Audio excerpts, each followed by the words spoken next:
I've begun the research phase for a new series. I'm planning haunted houses and graveyards and more supernatural elements. And as such, I've compiled a list of places I want to visit for inspiration. One of the stops along the way is Ellwood House in DeKalb, Illinois. While this house is not purported to be haunted, it is a fabulous mansion that provides full access to the house, except for one small portion where the caretaker lives. At one point in time, Ellwood House bred Percheron stallions. The stables were later converted to a garage for the chauffeur, and that building now serves as the visitor center. Inside the visitor center, you are given the history of the family and how they made their fortune with barbed wire. In fact, the high school athletic teams are the Barbs. Also outside the mansion, you'll find an old water tower, which is the only remaining structure from when they bred the horses.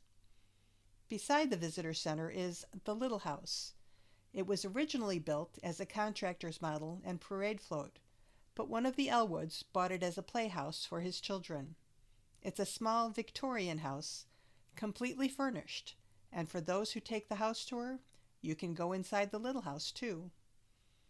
As you walk toward the main house, you'll pass another place, the museum house, which was built for one of the ladies of the manor to store her collectibles. We weren't able to tour that, but they say it's the souvenirs collected during her travels.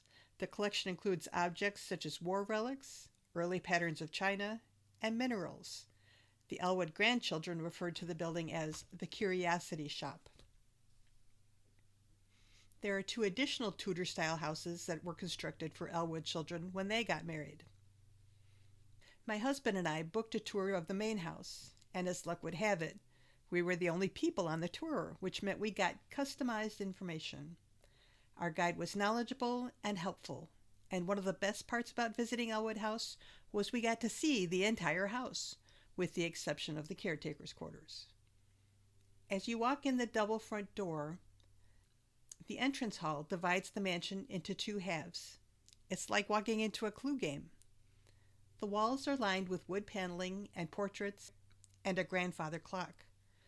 The first room to the right is the library.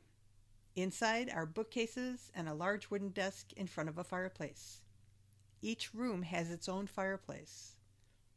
The next room is the dining room, furnished with a sideboard and a large table. Bowed windows were added to the house later and curve out over the portico. There are also display cases where a collection of porcelain knickknacks were displayed.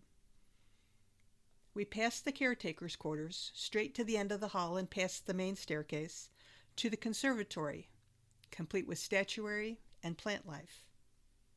On the other side of the entrance hall are the parlor and the music room, which have been made into one big room. At the music room end, there's a harp and a piano, along with other furniture, and on the parlor end there's a sofa beside the fireplace and a statue in the corner. The ceiling is something to behold on its own, a sectioned patchwork that brightens the room.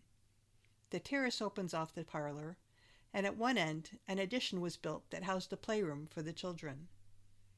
The main staircase curls upward, with a large statue light fixture at the base of the stairs, and a niche in the wall for a small statue. If you look up, you'll see a stained glass skylight overhead. On the second floor landing, before you round the bend to the hallway, there's a pulpit overlooking the entrance hall, and stained glass windows behind. The second floor hallway leads to the family bedrooms, which are decorated to the style of the last occupants of the house. One of them is in a chinoise style. The bedroom that belonged to the matriarch has a porcelain doll on the settee in front of the fireplace, apparently the only doll remaining. The story goes when she was a child, her brother tortured her by sending her dolls out the window where they would crash to the terrace below. For those of you who have seen horror movies with porcelain dolls, yes, this is where the nightmare begins. A back hallway takes you to the servants' quarters and the servants' staircase. There's an old-fashioned intercom system built in that connects with the cook's quarters. There's also a nanny suite, complete with sick room for when the children are ill. The ballroom is on the third floor, as was the custom back in the day, along with storage space.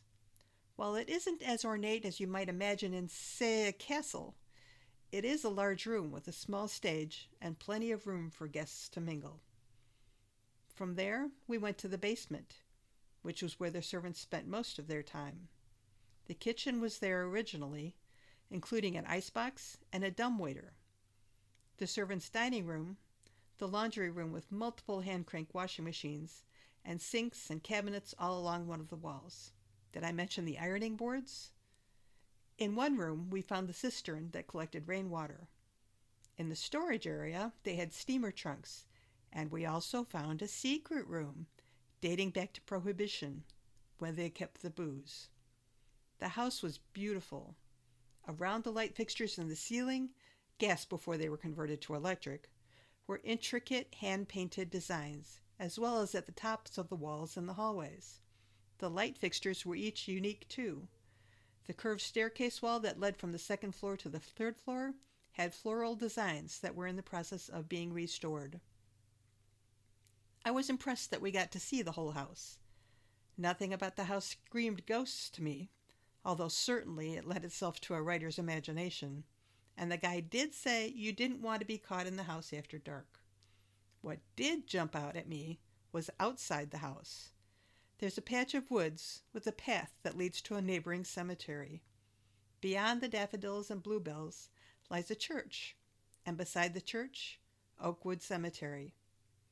Living high in the trees above the cemetery, bird watchers can find two horned owls. The cemetery predates the house and is not part of the property, although there are stories of the family trying to annex and later buy the land, but the cemetery refused. The thing that jumped out at me? There was a grave marker in the cemetery that belongs to a sailor lost at sea in the Bermuda Triangle. Dozens of graves date back to the 1860s, but that one in particular spoke to me. I'm picturing my first book in the new series at this location and imagining the story that goes along with it. The mystery of the Bermuda Triangle intrigues me, even though my initial research shows a reasonable explanation for what happened to that lost ship. I've seen enough movies and read enough stories that I already have my own theory as to what happened to that young man. A story I can't wait to share with you. Stay tuned for my visit to the San Filippo estate.